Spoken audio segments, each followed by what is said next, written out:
Sound off for Chesterfield. Chesterfield, first with premium quality and best for you. Chesterfield brings you Dragnet.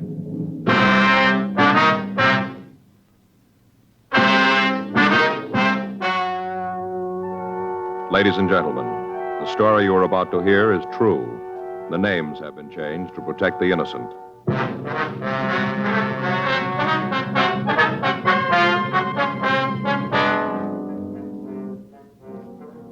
You're a detective sergeant. You're assigned to homicide detail. A man has been shot and critically wounded. There's no trace of the suspect.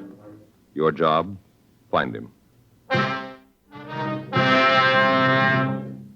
Here is Chesterfield's record with smokers, and important to you. No adverse effects to the nose, throat, and sinuses from smoking Chesterfield.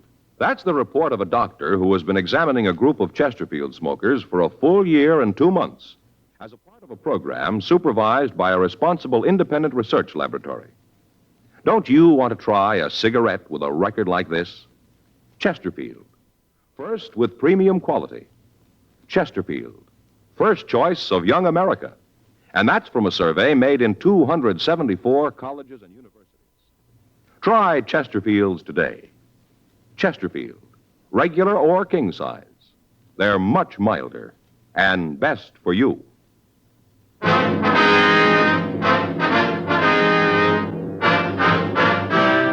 Dragnet, the documented drama of an actual crime. For the next 30 minutes, in cooperation with the Los Angeles Police Department, you will travel step by step on the side of the law through an actual case transcribed from official police files. From beginning to end, from crime to punishment, Dragnet is the story of your police force in action. It was Sunday, April 26th. It was raining in Los Angeles. We were working the night watch out of homicide detail. My partner's Frank Smith. The boss is Captain Lorman. My name's Friday. I was on my way back to the office, and it was 11:44 p.m. when I got to room 42. Homicide. Hi, Frank. Hi. Anybody call? Yeah, Lopey called. Wants to know if he left his overshoes. No, I didn't see him. It's quit raining anyway. What are you doing there? Just a minute, Joe. What's the scale for? The needle's bent a little. And what are you doing? Here, weighing my stuff. You're what? Weighing my stuff. Oh, yeah. I guess everybody ought to know what his stuff weighs, huh? Yeah. Let's see. Got my gun. Better take the bullets out first. What are you doing that for? Weigh them separate, Joe. Keep track. Yeah, that's right. Now, the bullets. Uh-huh. Handcuffs. Frank, did anybody ever ask you about all this? And my bullet clip. Look, I'm a member of the club here, too. What's this all about? Pencils. 4? Yeah, press kind of hard. Yeah. Other stuff in my wallet. Change. Keys. Boy, no wonder my feet kill me. What? 6 pounds, 2.5 ounces. That's what I carry, Joe. Working night's got a flashlight, too. That's good for another pound. You figure that's what makes your feet hurt, huh? Sure. Yeah. 6 pounds, 2 ounces. How much do you weigh, Frank? Any calls? Come on, how much? Joe, I get that all day from Fay. Never thought I'd get it from you. Yeah, it's a hot shot. I'll get it.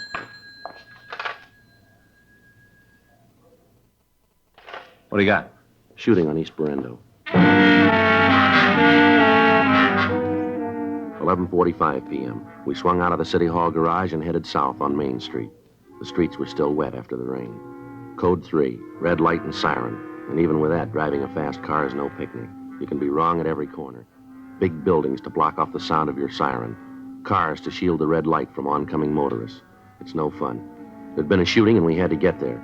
As Frank and I swung around the last streetcar on Main Street and picked up Berendo, we heard the police radio operator dispatching ambulance G13 to the address we were headed for. We didn't know what direction the ambulance would come from, so for the next few blocks we drove with added caution, knowing that our siren would keep us from hearing theirs. 5 blocks ahead through the mist, we could see the red lights of a police car parked at the curb. A radio car in the area had gotten the call and answered it immediately. It was 11:52 p.m. when we pulled up in front of 1981 East Berendo. The large house was dark. 2 neighborhood women stood in the driveway and directed us to the back of the house where we found the officers from Unit 1A6. We checked with them and got the information that they'd come up with. They suggested that they canvass the immediate area for any information on the assailant. Frank and I went in through the back door of the house. The victim lay on the floor. He was unconscious and bleeding profusely. His head was held in the lap of another man. Are you the doctor? No, sir, we're police officers. The ambulance is on the way here. If I could just stop the bleeding. It's his chest. Do you know who did this? No, Has he been conscious at all since you've been here? just for a second. Did he say anything? Well, I heard the shot and came right over. He was laying here on the floor, right here. Poor guy. Yes, sir. Did he say anything? Help me. That's all they said. Help me. I didn't know what to do. I got this towel from the sink and tried to stop the bleeding. This and my handkerchief, that's all I had. Can't do much, but I had to try. I had to keep pressing. That's all I could think of. Keep pressing. Try to stop it. Yes, sir. Do you feel all right, sir? Oh, yes, I'm all right. Got to help him. Here, let me get in there and take care of that. All right, come on, sir. Get under. Okay, you got it, Joe? All right. Come on, sir. Get up. That's all right. He'll handle this. The excitement. Can't seem to get my breath. Something we can get for you? No, I'll be all right. I think I'll get a drink of water. I'd rather you wouldn't touch that glass, sir. Huh? Oh, yeah, fingerprints. Well, I can wait. Oh, say, I did touch that towel. Hope it didn't hurt anything. Didn't mean to. No, sir, I don't think so. What's your name? Paul West. I live right next door, right across the driveway, gray house. Uh-huh. Wonder if you could tell us what happened. Sure, I want to help all I can. I live right next door, and I was the first one here. Anything I can do, I want to help. Yes, sir. I've known Charlie for, I guess it's maybe 40 years. Long time. Charlie, that's the man's name here? Yes, Charles Stahl. How you doing, Frank? That's pretty bad. I don't know. Would you tell us what happened here? Well, it was right after Charlie left my place. That's when I heard the noise. What noise, West? I was out on my porch putting out the cans, getting the boxer ready when I heard the noise. First off, I thought Charlie was doing the same thing, getting the cans ready. Well, what kind of a noise? Like he dropped the box. I know now that wasn't it. Joe, Just a minute, West. I think he's coming around. Is he coming too? You going to say anything? Who shot All him? right, just a minute. What's his name again? Stall. Mr. Stahl. Mr. Stahl. Maybe he'll talk to me. He knows me. We're friends. Let me talk No, to him. wait right there, will you, West? I just wanted to help. All right, stay right there. Mr. Stahl, we want to help you. Can you tell us who shot you? Hey, what's he saying? Is he giving you the All right, name? hold it, West. Just a minute. How about it, Frank? He's dead. Did he say anything? Yeah, not much help. No. Asked me not to shoot him again.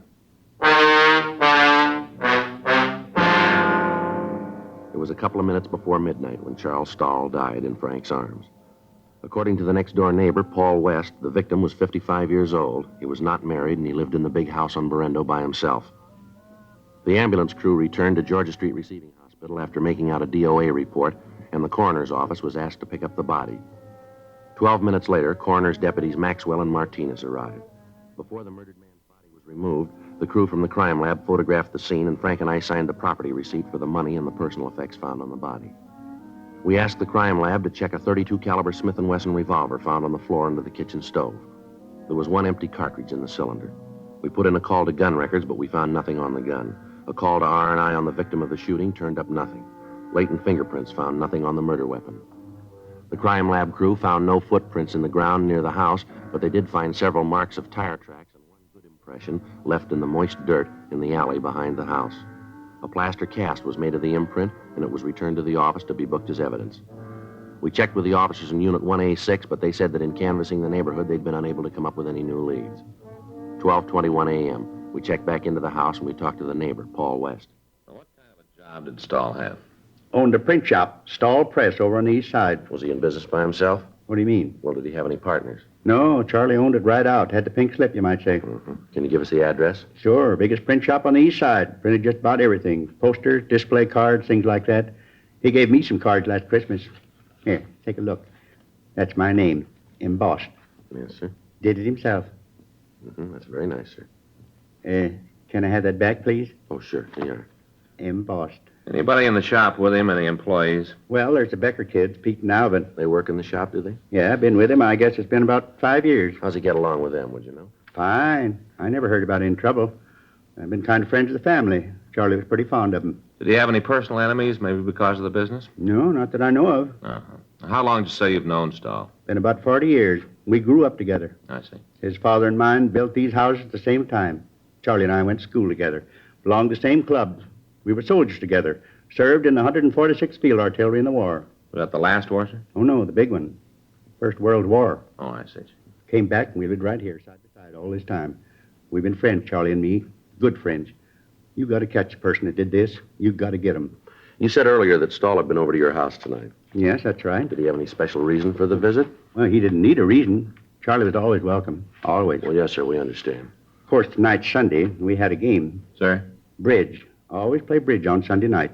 Never miss. Well, what time did he get to your house? Same time as always, right after supper. What time's that, sir? Right after 7:30. We were just finishing supper when he came in. Charlie sat down, had dessert and coffee with us. Rice pudding with raisins. Charlie had 2 dishes. Then we started to play bridge. Oh, I see. Now, who else was there? You mean the game? Yeah.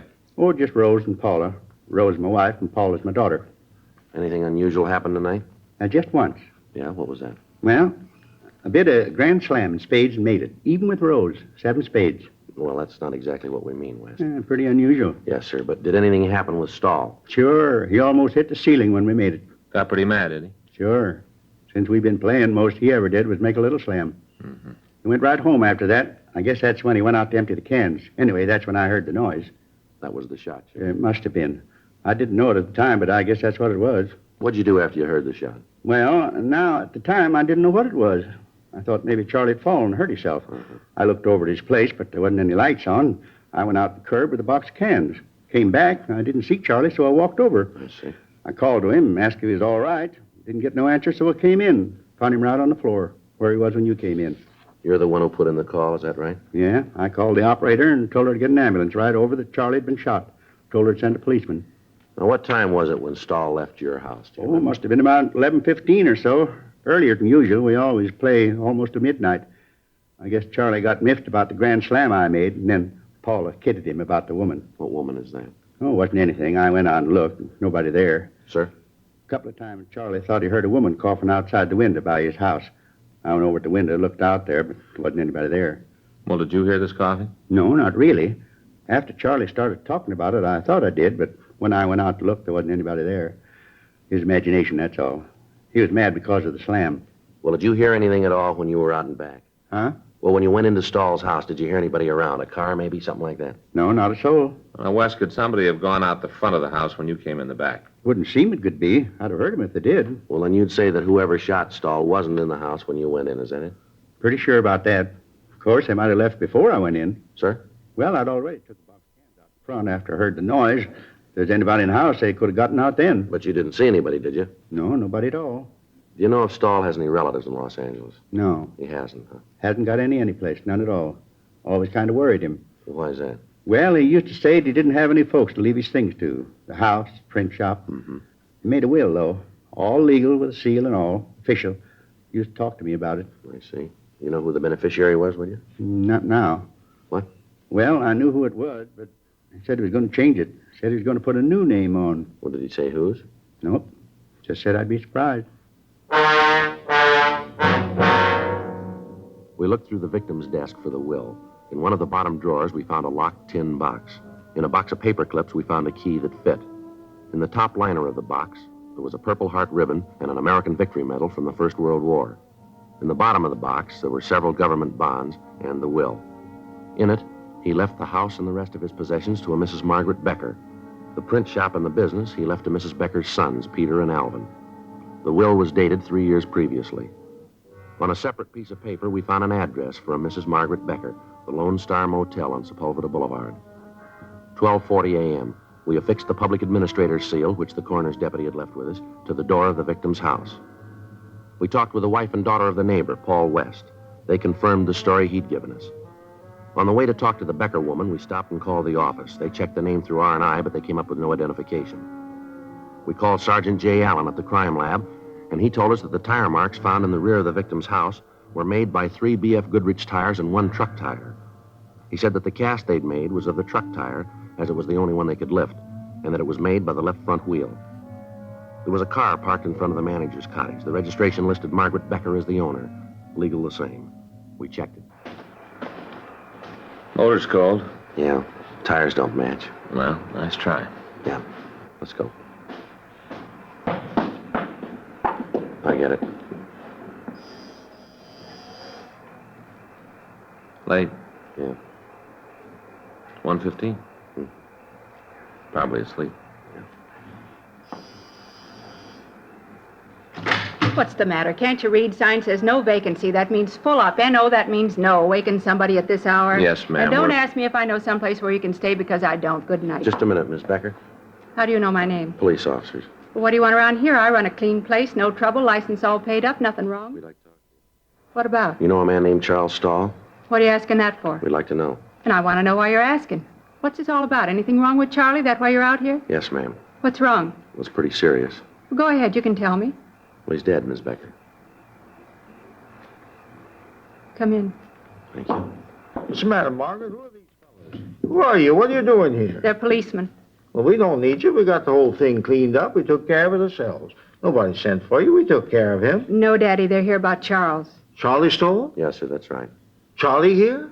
Well, where is he? He's not here, Daddy. Something's happened to him. What? He's dead. Dead? Charlie? Yes. Well, how did it happen? An accident? No, sir. Oh, poor Charlie Stoll. He's a nice boy.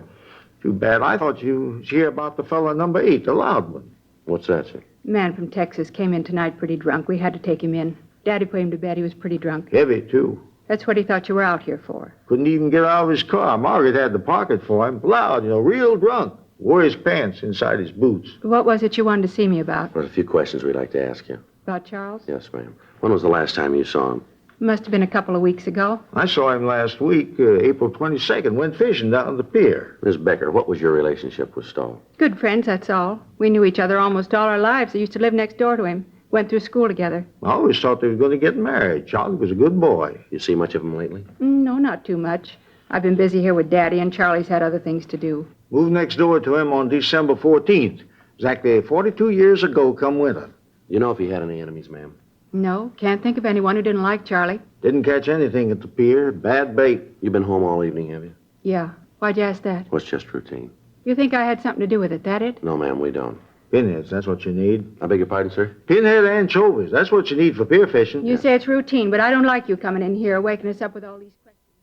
We've had a bad night, that drunk coming in here. We've been on the go ever since then. A few years ago, we used to be able to get a lot of pinheads. Not anymore. You want to make any accusations, you talk to Paul West. You just talk to him. Try your routine questions there. Paul West? Yeah, Charlie's neighbor. He's never liked Charlie, never.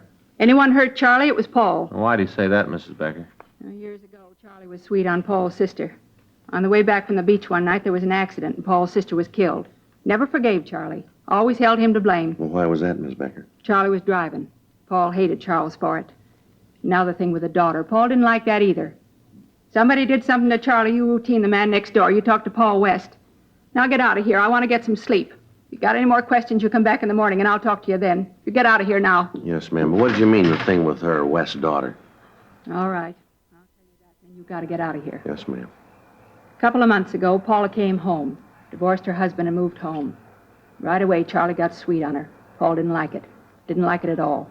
Did you ever say anything to Stahl about it? You bet he did. They had a lot of arguments, a lot of them. You talk to Paul West. He's the one you got to talk to. Now, good night. We'll be back in the morning, ma'am. I'll be here. Don't worry. I'll talk to you then. I'm going fishing tomorrow. They're getting pinheads now. There's a new one, huh? West's daughter. Yeah, better check it out. Hold it a minute. Huh? Let's take a look back at the carport here. There it is, a Texas license plate. Yeah. I'll check the motor. How about it? Radiator's warm. How about the wheels? 3 Goodrich tires and a truck tire.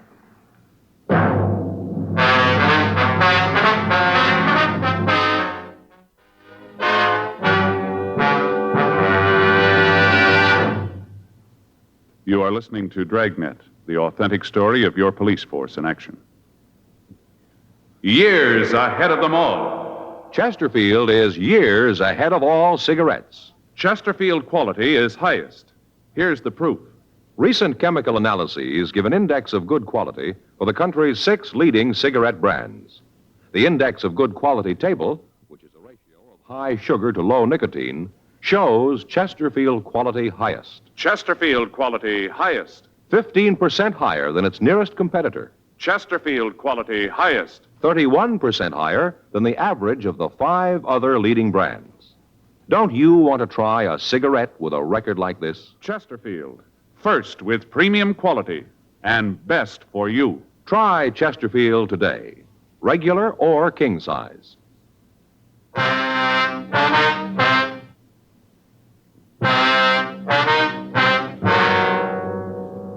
The information we'd gotten from the crime lab gave us the make of the tires that had left the imprints in back of the victim's house. 3 of the tires had been identified as being of Goodrich make. The 4th was a truck tire. The car we'd found in the carport of cabin number 8 had tires that matched the description. 1:26 a.m. We went back to talk to Margaret Becker. I'd like to know just what this is all about. Why you're snooping around asking questions. Now, why don't you come right on out with it? Come on, you think I had something to do with Charlie being dead, isn't that it? No, ma'am, we told you before. This is just a routine investigation. We're trying to get the facts here. You still haven't told us about Charlie. Was he killed? Yes, ma'am. You think I did it? We didn't say that. Not in so many words you didn't, but that's what you meant. You found the will. That's what made you think it was me, isn't that it? You knew about the will, did you? Certainly I knew about it. Charles told me when he had it drawn up. Said he didn't have anybody else who wanted to see that me and the boys were taken care of. Too bad about Charlie Stahl. He was a good boy. He's going to take care of Margaret. You ever say anything to you about changing the will? Yes. Told me about it the last time I saw him. Had lunch together, and he told me then. Tell you what changes he was going to make? No, not right out. Didn't have to. I knew. I could tell. The way he's been acting lately, I could tell. So could I. Well, what do you mean, the way he's been acting? Was there anything wrong? Well, this thing with Paula. Told you about that. Charlie's been acting like a fool, falling all over her, gushing sweet talk. Silly. Mm-hmm. Well, she had him in a trance. Her just 25 and him 55. Talk about spring and winter. Well, that was them. How'd Paula feel about this? How'd you expect her to feel? She thought that Charlie'd leave her the money, house, everything. She went right along with it, real brazen. Sir? Yeah? You said earlier that you thought your daughter and Mr. Stahl might get married. Is that right? You better did. They always been in love. Daddy, that's not true. Well, it is, too. I'm your father now. You show a little respect. After that no-good Becker walked out on Maggie, she and Charlie started to see each other again. Went real nice. Then Paula come into town, and Charlie Stahl took up with her. Mm-hmm. Charlie Stahl made out his will so that everything went to Margaret and the kids. Then he decided he'd change it. You knew about the will, too, huh? Sure, I was a friend of Charlie's. We used to go fishing all the time, talk about things. I told him that he was wrong to even think of changing his will. I told him that it was wrong. What time did you say that car from Texas got in, ma'am? I told you, about 10:15. Well, ma'am, is it possible that somebody could have taken the car out without you knowing about it? Hey, wait a minute, Margaret. That ain't right. What? It wasn't that late. It was only about 8 when he come in. I remember because I was in bed at 8:30. I put him to bed and then come back and went to bed myself. I wanted to get some sleep, kind of going fishing in the morning. You pretty sure about the time, are you? Well, you bet.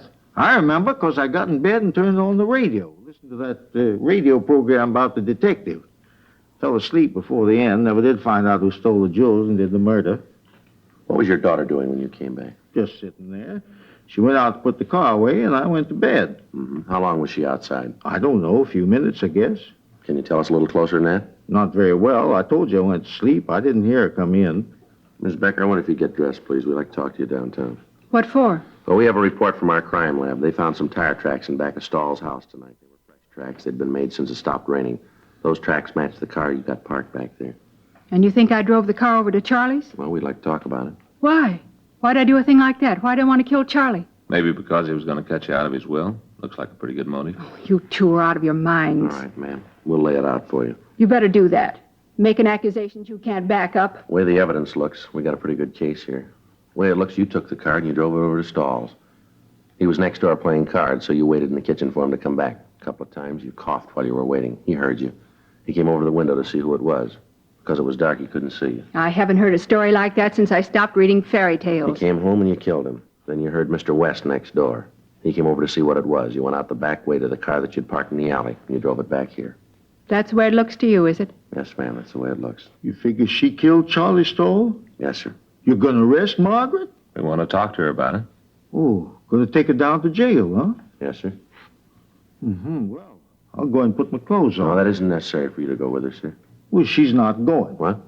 I killed Charlie Stahl. Daddy. You killed him? Yep. Got tired of how I was treating Margaret. Got good and tired. Him talking about how he was going to change the will. I couldn't let him do that. I just killed him and drove the car over and did it. What time was all this? Huh? What time did you go over to Stahl's? Right after the fellow from Texas. I guess it was about 9. What time did you kill him? Oh, must have been 10:30 or so. I had to wait for him to get through playing cards. I had to wait for him to come home. Why are you doing this, Daddy? Why am I doing it? I said somebody's got to take care of the kids. Somebody's got to take care of you. I'm an old man. I ain't much use to anybody. All right, come on, Miss Becker. You want to get dressed now? She ain't the one. I did it. I killed Charlie Stahl. I already confessed. Why don't you believe me? Why don't you arrest me now? I did it. No, I'm afraid not. You got the times a little mixed up. Stahl wasn't killed at 10:30. No, he's just trying to help me, but he doesn't have to. Him and me were both here all night. Neither one of us left. I was in bed and asleep at midnight. Why do you say that? What? Why do you think Stahl was killed around midnight? I didn't say that. You said that you were home and in bed by midnight, didn't you? Just a figure of speech. I think I've talked enough to you. I don't have to say anything more. I'm going to see a lawyer about it. You got no right. I'm the one that did it. I'm the one. Why'd you kill him, Mrs. Becker? You want to tell us? Get old, nobody believes you. How about it, Miss Becker? I'll get dressed. You did kill him then, huh? Yes, I did it. Wasn't because of the money, though. You got to believe that. Wasn't because of the money. Ma'am? I loved him. Deep in my heart, I loved him. Always did. Even when we were kids. I thought he was going to marry me. Then he met Paula. You shouldn't have done it, Margaret. I loved him and he didn't want me. He wanted Paula. You know what that's like? What's that? Love somebody and them not want you? Begins to eat at you. Pretty soon you can't stand it anymore. That's why I did it, not for the money, you understand. I just wanted him. Yeah. Just him, that's all I wanted. Not his money, you believe that? I never wanted his money, I just wanted him. You believe that? Well, it really doesn't make any difference, does it? How do you mean? You didn't get either one.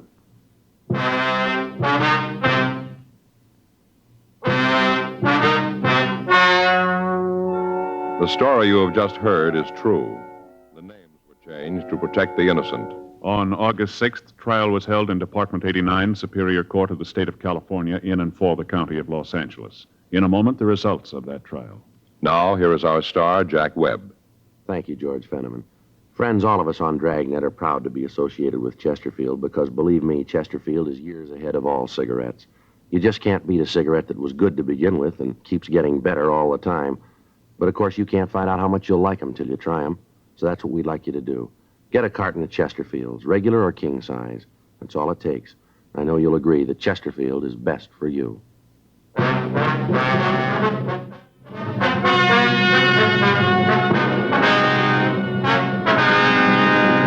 Margaret Alice Becker was tried and convicted of murder in the first degree. She was sentenced to life imprisonment on the California Institute for Women, Corona, California. Further investigation proved that the suspect's father, John Samuel Woodbridge, was not implicated in the murder. He was not held. You